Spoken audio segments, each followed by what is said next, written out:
오늘은 마지막 한국지리 수업 시간입니다.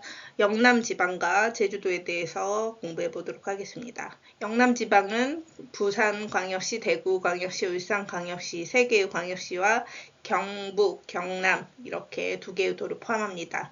지역 특색으로는 태백산맥과 소백산맥으로 둘러싸여 있고요.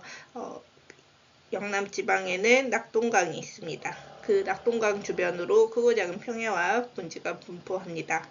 그리고 영남지방의 오른쪽엔 동해가 있죠. 그래서 조차가 작고 수심이 깊은 동해를 끼고 있어가지고 대형 선박이 들어오고 나가고 할 수 있는 항만이 발달해 있습니다. 남동 임해 지역만 하더라도 수도권과 함께 우리나라의 산업화를 이끌어온 주요 공업지역입니다. 산업분포를 보면 1, 2차 산업을 중심으로 한번 먼저 볼게요. 1차 산업 같은 경우에는 북부 내륙 지역의 과수농업, 그래서 영남지방 같은 경우에는 사과가 유명하기도 하고요.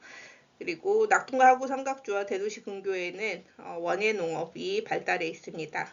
원예농업이란 채소, 과일, 화초 같은 거를 집약적으로 재배하는 농업인데 대도시의 소비자들이 있기 때문에 그 근교에서 이런 시설 원예 농업을 할 수가 있는 거죠. 그래서 시설 원예 농업이라는 거는 비닐하우스, 온실 등을 활용해서 시설 재배를 할 수가 있고요. 제조업을 보면 이쪽 영남지방 같은 경우에는 정부의 거점 개발 그리고 수출 위주의 중화공업, 즉 규모가 큰 공업 중심으로 발달을 시작했습니다. 그래서 1960년대 발달이 많이 되어 있습니다. 그럼 1960년대 초반부터 중화공업은 아니었고 부산과 대구를 중심으로 신발, 섬유공업 이런 노동이 많이 들어가는 노동집약적 경공업이 발달하게 되었습니다. 그리고 이제 많이 더 발전하고 나서는 1970년대 이후에는 대규모 산업단지가 조성되면서 중화공업 중심으로 급성장하게 되죠. 크게 영남 내륙 공업지역과 남동 이메일 공업지역으로 나뉠 수가 있는데 영남 내륙 같은 경우에는 대구와 구미 등이 대표적으로 있습니다. 대구는 자동차, 기계, 섬유 등이 있고 구미는 전자, 삼성전자도 이쪽에 또 있습니다.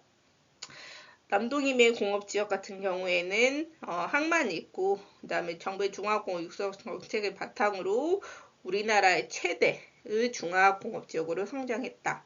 그리고 대표적으로는 네 지역이 나와 있는데 울산은 석유화학, 정유, 자동차, 조선 등등 중화공업들이 다양하게 포진되어 있습니다. 그리고 포항은 포스코, 제철소가 있고요. 창원은 기계, 거제는 우리나라에서 선박, 즉 조선산업, 조선공업이 가장 발전해 있다. 우리나라에서 배를 가장 많이 만드는 곳이 거제라고 생각하면 돼요. 큰 배. 그래서 이런 식으로 지금 표 같은 게 나왔을 때 어느 지역인지 아는 게 또 중요하겠죠. 먼저 큰 특징들을 한번 볼게요. 포항은 제철소, 그래서 1차 금속 비중이 엄청나죠. 그래서 이렇게 되면 포항이고, 아까 거제 같은 경우에는 배, 조선이라고 했죠. 그래서 운송 장비, 운송 조선이죠. 그래서 거제. 그 다음에 아까 구미에 삼성전자가 있다고 했었죠. 관련 삼성전자 공장도 있고, 그래서 전자 관련된 게 비중이 크면 구미로 하면 되고요. 창원은 기계가 대표적이에요. 그래서 기계 비중이 크다. 창원으로 가면 되고요. 울산은 자동차, 그 다음에 석유화, 그 다음에 1차 금속, 기타 운송 장비 등등등. 그래서 자동차, 석유화학 등등이 골고루 발전되어 있다. 울산으로 가면 돼요. 다음 대구 같은 경우에는 아까 자동차도 발달되어 있다고 했죠. 기계 등등 이런 게 있으면 되고, 부산 같은 경우도 다양하게 있는데 1차 금속, 기계, 자동차 등이 있으면 이렇게 됩니다. 그래서 크게 울산, 창원, 구미, 포항, 거제의 특징을 기억한 다음에 나머지 부산, 대구는 약간 섞여 있기 때문에 그렇게 인식을 하면 될 것 같아요. 영남지방 같은 경우에는 당연히 전통적인 대도시가 인구가 많이 분포해 있지만 1990년대 이후에 너무 부산, 대구에 인구가 집중하다 보니까 직접 불이익이 생겼겠죠. 그래서 그 부산, 대구의 인구와 기능이 주변 지역으로 분산되는 교외화 현상이 나타나요. 그래서 부산 주변에 있는 뭐 부산, 대구, 울산 근방에 있는 김해, 양산, 경산 등의 도시가 성장하게 됩니다. 그리고 작년 7월에는 군위라는 지역이 대구에 편입되기도 합니다. 그리고 영남 지방의 특징은 역사 문화 도시라는 두 곳이 특징이 있는데요. 유네스코 세계문화유산에 등재된 두 개의 마을이 바로 영남 지방에 있습니다. 안동과 경주에 있는데요. 안동에는 하회마을이 있고요. 경주에는 양동마을이 세계문화유산으로 등재되어 있습니다. 전통 문화를 잘 보존했기 때문에 등재될 수 있었고, 안동 같은 경우에는 경상북도청이 이곳에 있기 때문에 또 특징이 있습니다. 경상북도청이 안동이라면 경상남도청은 바로 창원에 있죠. 창원 특징하면 기계공업, 그다음 경상남도청 이 정도는 기억을 하면 될 것 같아요. 그리고 뭐 기타 운송 장비 제조 뭐 이런 내용 나오면 선박철도 장비 항공기 등 운송 장비 관련된 것을 제조하는 산업으로 기억을 하면 됩니다. 제주도 한번 보겠습니다. 기후와 지형의 자연환경부터 보도록 할게요. 제주도는 저희도에 위치하고 주변에 난류가 흘러요. 따뜻한 바닷물이 흘러서 연평균 기온이 높고, 그 다음에 연교차 측면에서는 연교차는 북부지방, 그 다음에 대륙의 영향을 받을수록 크다라고 했죠. 근데 제주도는 남쪽에 상대적으로 위치해 있고 바다의 영향을 받기 때문에 연교차가 작을 수밖에 없죠. 그리고 바다 영향을 받아서 해양성 기후가 나타난다고 하고요. 지금 제주도는 우리가 식생 배울 때도 한 번 더 나왔었지만 이 한라산이 높기 때문에 평지에서 한라산 위쪽으로 갈수록 이렇게 수직적으로 다양한 식물대가 있다라는 것도 배웠었습니다. 지형은 어떻게 형성됐냐? 신생대 화산활동으로 형성되어 있습니다. 그래서 우리가 보는 제주도는 이 바다에서 일부만 볼 수 있는 거죠. 이 아래로 화산이 이렇게 쫙 있죠. 그 다음에 기생화산, 이 한라산 주변에서 우리가 기생충처럼 기생에서 나와 있는 이런 화산들이 기생화산이라고 보면 되겠습니다. 표현이 좀 기생충이라고 해서 그렇지만 어쨌든 여기 틈들을 따라 가지고 이렇게 화산이 작게 이렇게 주변에 큰 화산 주변에 화산 폭발로 일어난 이런 뭐 한라산 주변에 이렇게 작게 있는 화산들을 기생화산이라고 합니다.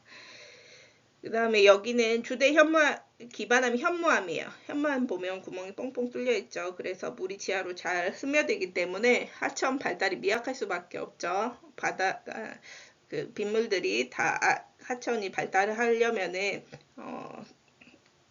현무암의 경우에는 구멍이 많다 보니까 물이 지하로 잘 스며들 수밖에 없는 거죠. 그래서 특히 비가 내릴 때만 그래서 하천이 물이 흐르는 경우가 많은 건천, 평소에는 건조한 하천이 주를 이루고요.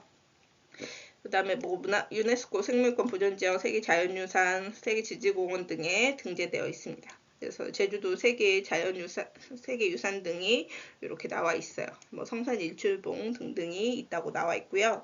독특한 문화는 그 전통 칠학은 당연히 물을 얻기 쉬워야 되는 곳인데 곳에 있겠죠. 근데 현무암이 주를 이루다 보니까는 물이 이렇게 지하로 스며들어요. 근데 어디에서 이렇게 다시 솟구쳐 올라오냐면 해안가 쪽에서 물이 솟구쳐 올라오는 용천대가 있습니다. 그쪽을 중심으로 전통 칠학이 발달해 있고 그 제주도는 삼다도라고 하죠.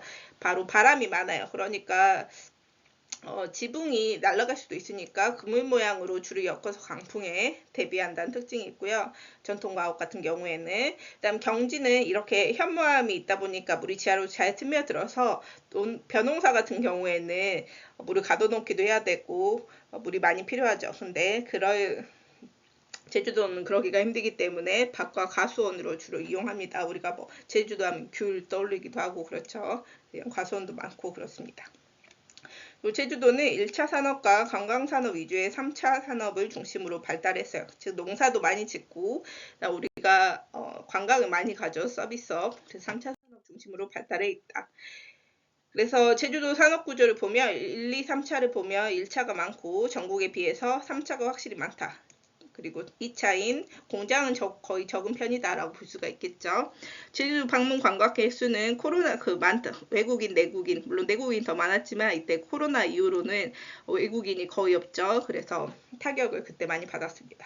그리고 제주도는 국제 자유도시랑 주로 지정되었고 제주특별자치도로 2006년에 지정되었습니다. 그래서 뭐 여러 발전 전략이 있는데 그중 하나로 마이스 산업으로 고부가 가치 산업을 확충하고 있어요. 마이스 산업은 약자죠. 미팅, 기관 및 기업 등의 회의, 그 다음에 I, 포상여행, 그다음 C, 국제회의, E, 전시행사 같은 것을 유치하고 진행하는 산업 등을 많이 발전시키고 있습니다. 여기까지 할게요.